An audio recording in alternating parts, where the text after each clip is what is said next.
Awesome. All right, thanks, band. All right, have you ever had the experience of trying to find something that you have lost in the house? All right, you know it's in there somewhere. You've looked high and low, you cannot find it anywhere. And then you mention that to someone and they walk over and pick it up and say, well, here it is. All right, ever had that experience? It's not just old age.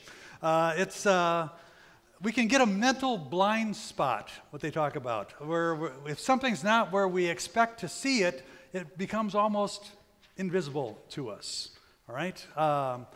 Sometimes they say that seeing is believing, but I don't really think that's true anymore.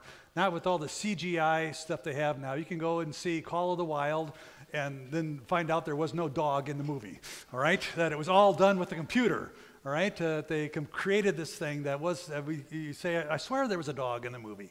So sometimes we can't believe what we see. But I think that the reverse maybe is almost even more true, that believing is seeing. When we do believe something, we can see something, whether it's there or not, right? Which is why it's really hard, I think, to have conversations with people who have a very different political view than we do. All right, because whatever I or they or us believe about something affects what we see, what we hear, what we experience. We all have a lens that we look at life through, right? And that colors how we see or what we see. And we all have lenses that we look through. The sooner we realize that, the more clearly we're able to see.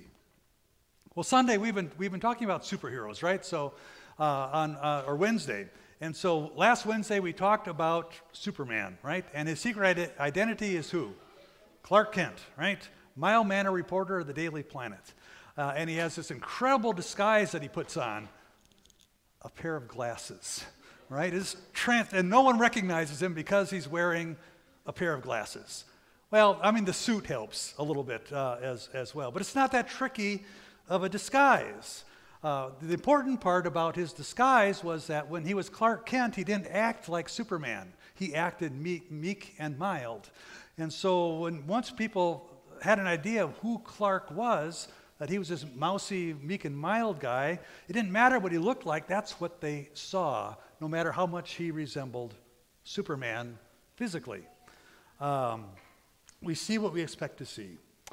Well, blindness, or at least selective blindness, is one of the themes that Mark uses to help us understand the story of Jesus. If you were with us on Wednesday, I shared a little video, but if you missed it or you weren't with us, I'm going to share it again anyway, just because I've seen it a couple times, and each time I see it, I pick up something else. I think it's just the best summary I've seen for the Gospel of Mark to help us, if we're reading through the Gospel as a story, to get how it works. So, Gospel of Mark. The Gospel of Mark is a book in the Bible about the life of Jesus. And the earliest reliable tradition tells us that it was written by a guy named John Mark. Now, Mark didn't just grab a bunch of random stories about Jesus and throw them together. He's designed this book to address some really specific questions about whether or not Jesus was the Jewish Messiah. So let's stop right there, because that's a term a lot of people like me aren't very familiar with. Yeah, so the Messiah was a royal figure, sometimes called the Son of God, that Israel was expecting to come and set up a kingdom here on earth. And around the time of Jesus, Israel was occupied by Rome, and so many Jews were hoping that the Messiah would come and overthrow the Romans and rule as king. But Jesus didn't overthrow the Romans. In fact, he was killed by them. And that brings us to the very issues Mark is trying to get at in this book. So in the first half, he focuses on who Jesus is. Is he really the Messiah? And then in the second half, he's addressing how Jesus became the Messianic king. And then right here in the middle of the book is this pivotal story that brings the two halves together, and Jesus answers both of these questions. Okay, so let's talk about the first half of the book, who Jesus is. So Mark makes his beliefs about Jesus very clear from the first line of the book. The beginning of the good news about Jesus, the Messiah, the Son of God. One of the next stories is Jesus getting baptized, and God's voice announces from heaven, "This is my son." So it couldn't be more clear. It's presenting Jesus as the Messiah. Yes, but As you're reading through this first half of Mark, you'll notice something really interesting start to happen. Jesus is going about healing all these different people, and he's constantly telling them to keep quiet about who he is. This happens so many times in Mark's account, it's very strange. Yeah, why keep it a secret? So remember, lots of Jews had lots of different expectations about what the Messiah would be and do. And so Jesus doesn't want people to misunderstand what it means for him to be Israel's Messiah. And so with all that in mind, we come now to the pivotal story at the center of the book, where Jesus takes his disciples away and he asks them, "Who do you all say that I am?" And Peter says what everyone's been saying, "You're the Messiah, the Son of God." But then something new happens, because Jesus starts explaining to them how he's going to become the Messianic king, and it is not what they expected. He says he's going to suffer and die and rule by becoming a servant, or in his words, the Son of Man did not come to be served, but to become a servant and to give his life as a ransom for many. Peter is startled by this and he rebukes Jesus because there's no way he's going to let Jesus die. And Jesus responds, "Get behind me, Satan," which is really intense. It really is. But it highlights how important it is for Jesus that his disciples come to understand who he really is. And so here, now in this pivotal section, Jesus tries 3 different times to have this conversation with them, and every time they respond in confusion and even fear. Okay, so this launches us into the second half of the book, where Mark addresses the question of how Jesus becomes the Messianic king. It's the last week of Jesus' life. He goes to Jerusalem, gets in conflict with the religious leaders, and gets arrested. And he's put on trial as someone who's claiming to be the king of the Jews. He's even given a crown and a purple robe like a king would get, but it is all a cruel joke. Then he's mocked and beaten and hung up on a cross where he dies. And it's here in this crucial scene that we meet a new character, A Roman soldier. who suddenly gets everything that's going on. He says, "Surely this is the Son of God." Which is crazy. It's an enemy who's first putting it all together, that Israel's messianic king is the crucified Jesus. That's the structure of the book of Mark. But the book doesn't end with Jesus dead on the cross. No. So on the 3rd day, some women go to visit Jesus' tomb, only to find that it's empty. And then there's this angel standing there, instructing them to go and tell this good news that Jesus is alive from the dead.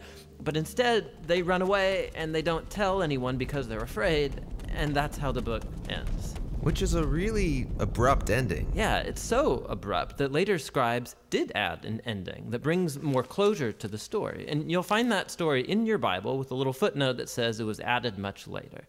But Mark's a brilliant storyteller, and he's intentionally ended this book abruptly. So all through the book, the disciples have been confused about Jesus' plan to give up his life, the story in the middle, and now right here at the end. It's like Mark is acknowledging just how startling this claim really is. And he wants you, the reader, to wrestle with it for yourself. Is this crucified Jesus really the Messiah that they've been waiting for? All right, Gospel of Mark. We're going to focus on that middle section between the who and the how. He said there's that pivotal little piece, and that's what we've been looking at last week and this week. And Mark structures it very intentionally. He's got a couple metaphors that he uses in that. One of them is that of a journey. And he uses the term both theologically as well as physically, that they are on the journey, on the path. 8 times in these 3 short chapters, he's going to talk about being on the way or being on the journey. It's a process, getting from one place to another, physically but also theologically, thinking about the Messiah in a different way. But his main metaphor for this bridge is that of blindness, focusing on how it is that people couldn't see what was right in front of them, all right? And it had to do with their expectations of what a Messiah was all about. So Jesus gives them a new lens, a new way to look at life differently. So this bridge in between these 2 sections of the gospel begin with a story about blindness. But then he goes on and Jesus starts telling about his suffering and death. The response is the disciples misunderstand, right? So then Jesus comes back again and instructs them.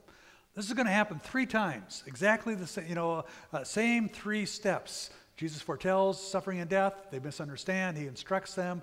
They foretell suffering and death. They misunderstand. Jesus instructs them. And so we're going to see this cycle 3 times through. And then Jesus closes again with a story about someone who can't see, who all of a sudden regains vision. We're going to read one of those cycles. This is from Mark chapter 10. So we're going to pick up right where we left off last week. Remember, there was a guy who came to Jesus, and he says, what do I have to do in order to be saved? And Jesus says, just let go of what's ever controlling your life. And for the man, it was his wealth. And he goes on with the whole, easier for a camel to the eye of a needle, kind of stuff. And it seemed impossible for the disciples that anyone could be saved. And Jesus reminds them, well, God specializes in the impossible. So let's look at Mark chapter 10. We'll start with Jesus telling the disciples again what's going to be happening. The disciples were on the road, going to Jerusalem. Jesus was walking ahead of them, and they were amazed, and those who followed were afraid. He took the 12 aside and began to tell them what was going to happen to him, saying, we're going to Jerusalem. The Son of Man will be handed over to the chief priests, the scribes. They'll condemn him to death. They'll hand him over to the Gentiles. They'll mock him and spit on him and flog him and kill him. And after 3 days, he will rise. Disciples don't know what to do with this. All right? James and John, sons of Zebedee, came forward to him and said to him, Teacher, we want you to do whatever we ask of you. He said to them, well, what do you want me to do for you? They said to him, grant us to sit, one at your right hand and one at your left, in your glory.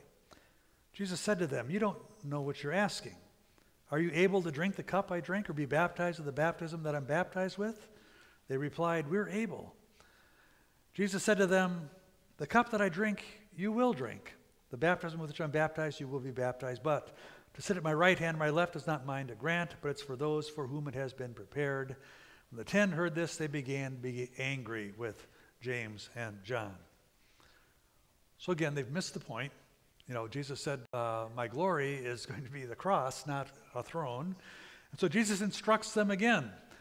Jesus called them, said to them, you know that among the Gentiles, those they recognize as their rulers lord it over them.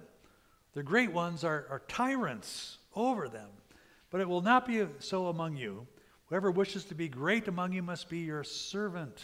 Whoever wishes to be first among you must be slave of all. For the Son of Man came not to be served, but to serve, and give his life as a ransom for many.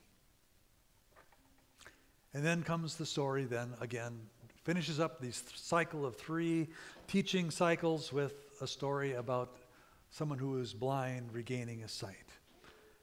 They came to Jericho, and his disciples and a large crowd were leaving Jericho, and Bartimaeus, son of Timaeus, a blind beggar, was sitting by the roadside. When he heard that it was Jesus of Nazareth, he began to shout and say, Jesus, son of David, have mercy on me. Many sternly ordered him to be quiet, but he cried out all the more loudly, Son of David, have mercy on me. Jesus stood and said, call him here. And they called the blind man, saying to him, take heart, get up, he's calling you. So throwing off his cloak, he sprang up. He came to Jesus, and Jesus said to him, what do you want me to do for you? The blind man said to him, Teacher, let me see again. Jesus said to him, go, your faith has made you well. And immediately he regained his sight and followed him on the way. But Jesus asked the blind man the exact same question he asked the disciples. What do you want me to do for you? And the answer tells the whole story. The disciples said, we want positions of power and honor. The blind man says, I want to be able to see again. You see, the blind man knew he was blind. He was open to having his life turned upside down and radically changed. The disciples were not. They didn't know that they were blind. They're not physically blind, but they were blinded by their desire for power, for honor. They really couldn't see what Jesus was up to. Now, we all have blind spots, right? If you don't think you have a blind spot, that's your blind spot, all right? As long as we think that we have it all together, that we've got everything under control, we don't need a savior, right? We don't need to change anything. Life is good. But once that illusion of control is gone, then we then we're able to see what Jesus was getting at, what following him really looks like. The call of the blind man sitting along the side of the road was a simple one. He said, Jesus, have mercy on me. Simple, direct, to the point. It doesn't have to be any fancier than that. Last year during Lent, we did faith practices, and one of the things we looked at was the Jesus prayer, a simple prayer that could be repeated, help us focus in meditation. Historically, it's part of our liturgy. We call it the Kyrie, where we say, Lord, have mercy on me. I pray that that is our prayer as well during this season of Lent. Amen. Last week, I felt you a new song. Get our band back up here from our brothers and sisters down in Central America. So we're going to sing it again just so we can learn it well. And also I want to sing it again because it reminds us maybe to see things differently. How life is different. You look at life differently depending on what side of the Rio Grande you're standing on, right? It's a different world. Sometimes it's good to see things from a different perspective. The song reminds us of where it is that we can see God if we're willing to look. And it says it's not in church buildings, but it's in acts of compassion, in solidarity, in mercy, and in love. The song is called When the Poor Ones.